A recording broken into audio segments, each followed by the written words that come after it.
Well, good afternoon. Thank you all so much for joining us again today, or good morning, depending on where you're joining from. It is Thursday, November 14th. It's 1 p.m. Eastern time. And on deck, we've got our tried and true freight market roundup. So if this is your first time joining us, welcome. It's our weekly ship show. We are live every Thursday at 1 p.m. Eastern time. And I'm your host, Jason Brand. I'm actually the Director of Outreach and Partner Development at Supply Chain Solutions. And if you haven't heard of us by now, where have you been? Where have you been living under a rock? We've been doing this for a little bit. So regardless, as a reminder, we are a full service end-to-end transportation and inventory management provider. And I like to say, whether you're shipping around the block or around the globe, we can not only manage it, but we've got the experience how to show you how to do it the best. Anyway, there's never been a better time to reach out to us. We've got a new revamped website. Go check it out. It's at scsolutionsinc.com. We can spell that out in the comments below. But as I mentioned earlier, we got to get this show on the road. This is the infamous Freight Market Roundup. So we like to call this the FMR for short. What we do here is it's a broad stroke view of the shipping market from a U.S. point of view. Now, we're going to run through what our customers are currently paying for ocean shipping, what they're paying for air shipping, and then also we're going to discuss some of the major events shaping our marketplace right now, just to keep you and your teams informed. These are all things that we are having to work around, or we've gotten our gun sights for something that's going to be a disruption or a potential problem coming forward. We've had a couple great focus episodes, by the way, over the past few weeks about some legislation that's been kind of coming down the pipeline, changing implementation dates, but really going to have an impact on a lot of our customers, and I know at least the Michigan community as well, but beyond for sure. So make sure you go back and check out some of the episodes if you haven't seen them all, because they're fantastic. Anyway, we try to get these guys squeezed in under 15 minutes, so it isn't really too much of a disruption for your day. But if it is not a good time for you, you can always find us on Spotify, Apple Podcasts, and really more to make sure we can be heard on your drive home, or maybe you're driving to work tomorrow. So with all that out of the way, let's get us started. Let's dive into the ocean shipping market, and we're going to talk about the Trans-Pacific lane first. Specifically, when we talk about the Trans-Pacific lane, I'm going to be focusing on our shipments coming out of Southeast Asia or China and headed into the U.S. West Coast ports. So right now, we're actually seeing rates on the rise here. This is actually heading up from a low price we witnessed just slightly before October 1st. That's when obviously the East and Gulf Coast ports were on strike.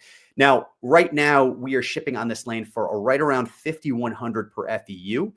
Then that FEU is referencing a 40-foot container, just as a reminder. But anyway, this the current cost of 5,100 is up from the roughly 4,500 we were seeing just before the strike. And I want to be clear here, because some of the prices that we were seeing prior to the strike on the East Coast in particular, we had these bullet rates popping out and things along those lines. But the West Coast has been on a very steady price decline since July. And so this tick up has been very, very unusual. But anyway, let's stay on the Trans-Pacific. I'd like, though, to focus on shipments that are still leaving China and leaving Southeast Asia. But this time, we're heading to the U.S. East Coast and Gulf Coast ports. So here, we're seeing actually that same trend. So our average cost of shipping for our customers on this lane, it's coming in at right around 5,700 per FEU. Remember, FEU, I'm referring to 40-foot containers. So this price has also been slightly ticking up since the beginning of November. And as a reference point, at the end of October, those same shipments with those same shippers were coming in at right around $5,000. Now, I'd like to continue. Let's wrap up the Trans-Pacific by talking about our Southeast Asia and China containers that are headed into the Mexican West Coast. So currently, we are seeing rates just shy of the $3,800 per FEU price point. And this is actually a real steal, especially when compared to our U.S. West Coast rates. Now, what we've been witnessing is a clear downward trend this month. And actually, this lane, as a reminder, we're talking about that Asia to Mexican West Coast lane, that tends to leave peak season earlier than the U.S. lane does on a yearly basis. So what we're actually seeing here with this downward trend is actually more in line with what we would normally expect this time of year. Anyway, before we wrap up the Trans-Pacific, well, actually, you know what? We got to wrap up the Trans-Pacific. Let's move over to our transatlantic. So now we're going to talk about shipments that are leaving European ports and they're headed into the U.S. East Coast. So what we've witnessed since the end of August is that this lane has gone through just a series of GRIs and surcharges. All, pretty surprisingly, have kind of sticked. So back in August, our average cost per 40-foot equivalent unit was right around $1,800. But now our customers are paying what's seeming to be a very stable price of $2,800 on average. Now, we've seen a little bit of a glimmer of hope here. The most recent GRI that was pushed through is degrading a little bit, just a very little bit. But from just our team in general, we're really not expecting this price to drop much more. Quite frankly, 2,800 on this lane is really good. There's so much more price pressure on this lane, and just the floor of this lane is so much higher than it used to be pre-pandemic. I'm talking about specifically because, we're still dealing with the pendulum effect that's happened during the pandemic, and we're hoping 2025 will be probably one of the last years of that kind of pendulum swinging where we can get back to data that's as clean and as normal as possible. But still, 2,800 on this lane is really not bad. 1,800 on this lane, while more in line with before the pandemic, is an unbelievable steal. Anyway, so the final note there, we really aren't expecting this to drop much below this point, at least for the next month, which is kind of surprising. Now, for shipments headed into the U.S. West Coast ports, but still leaving those European ports, we are seeing the rates coming in at around the $4,100 per FEU price point. And, we actually have been seeing some healthy declines here, which is good. We had a big spike up after those October 1st strikes. And now we're kind of seeing that start to stabilize a little bit, which is great. Question of it continuing to go down is still up in the air, but we'll talk about that in a minute. Now let's continue over to our final lane. We'd like to talk about China and Southeast Asia shipments, obviously leaving Asia and headed through and to European ports. Now, actually what we've been seeing with the US West and East Coast ports is also happening here. We're seeing a boost in cost since the beginning of November. And this is partially due to a GRI. You can't deny that. But if the volume wasn't there, we wouldn't have seen so much of this GRI stick, quite frankly. So currently 40-foot container units are moving for right around the $4,000 price point, and that is up from $3,200 during the last days of October. So that's our ocean market wrapped up as far as rates go. Let's quick take a look at what we're seeing in the air freight market before moving on to the key events that are affecting the shipping marketplace. So for air freight, we're going to be focusing on shipments that are moving out of Southeast Asia and China and headed into the US. Remember, we're talking about air freight. So right now, between all of our origins and destinations, our customers are paying on the low end $5.98 per kilogram, and on the high end, $7.02 per kilogram. Our weighted average, though, is closer to that low end at $6.43 per kilogram. So let's move on. Got a couple big things happening we're going to talk about today. First, we talked about this one on last week's show, but we really have got to do a quick summary because these are factors really affecting the marketplace right now. So of a summary of what we discussed, the shipping forecast for the remainder of the year, it's pointing to an extended peak season that could go all the way through December. And we're expecting rates to remain very stable, if not slightly rise during this time. Now, this is being influenced by a few things, combination of factors. One, we've got an early Lunar New Year in China. Two, we've got concerns around new potential tariffs under the Trump administration. And three, we still have those labor uncertainties in the U.S. East and Gulf Coast ports. Now, these three things, they're really creating a very unusual shipping marketplace at this time of year.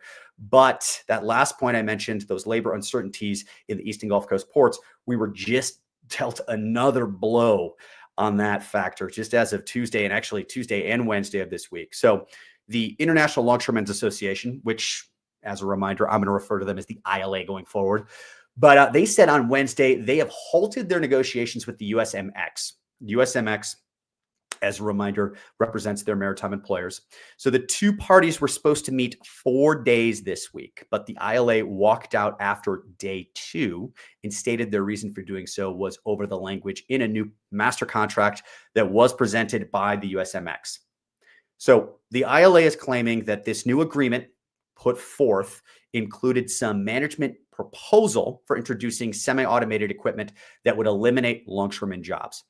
The specific technology causing all of the pushback. It's already been in use for many years now and is already being used currently at New Jersey and Virginia marine terminals. USMX was very quick to release their own response. And I'm actually going to recite it word for word because I think that would be kind of valuable here. So directly from USMX, unfortunately, the ILA is insisting on an agreement that would move our industry backwards by restricting future use of technology that has existed in some of our ports for nearly 2 decades, making it impossible to evolve to meet the nation's supply chain demands, said by the USMX. So a specific technology was not actually taught, like nothing was actually mentioned by either side in either of their statements. ILA didn't point to what the problem was. USMX didn't point to what the technology problem was. But there has been a few people very familiar with the negotiations who have come forth and pointed to the same thing. They've pointed to rail-mounted gantry trains. They're known, I'm going to refer to them as RMGs going forward, but it seems to be the main source of friction in these meetings. So RMGs are used to stack containers coming off of ships for placement on truck chassis. But unlike other types of container equipment, RMGs are operated by longshoremen who are working remotely in offices instead of actually in the physical machines themselves. So RMGs, they come with a lot of benefits compared to the conventional methods. One being these RMGs allow for containers to be more densely stacked within a yard. Other crane types require more lanes on terminal property, which just simply reduces the available space for containers. But one of the main things that has the ILA concerned is operators are actually able to operate multiple rail-mounted gantry trains at the same time with relative ease. So this directly reduces the workload requirement of stacking containers. Now, we're going to have to watch this unfold, but as a reminder, both sides agreed to a contract extension through January 15, and the ILA made it pretty clear it won't accept any master agreement that is allowing any form of full or semi-automation. They even had some back office work that has been coming up frequently that was agreed on in the last contract as a point of contention. So, yeah. Now, another situation we're having, and this couldn't be more different than what's happening in the US, is the negotiations currently happening in Canada. I am not going to dive into this deep today. It is dense, and you really need to understand the timeline of what's occurred to, I think, have a good educated opinion on what's happening here. Next week, Thursday, I'm going to run through it with everybody just so you have an idea of really why we've come to this point, what's at stake, and some of the key things that have happened along the way. But I think it's pretty critical we discuss what's happened today, most recently. And that is that the ports were slated to open this morning in BC, Canada. And Canada's Labor Minister, Steve McCannon, said in a statement just actually on Tuesday, I've directed the Canada Industrial Relationships Board to order the resumption of all operations and functions at the ports and to assist the parties by imposing final and binding arbitration. I've also directed the board to extend the term of the existing collective agreements until the new ones are reached. That is, quote, from McCannon himself. And this actually isn't the most recent update. But as I mentioned before, next week, Thursday, we're going to run through that whole timeline, everything going on, all the kind of blows, because the port workers are already kind of striking back on this.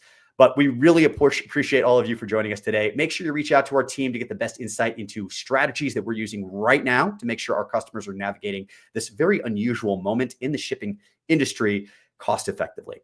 So thanks again. Make it a great end to your week. I'm Jason Brand. Over and out.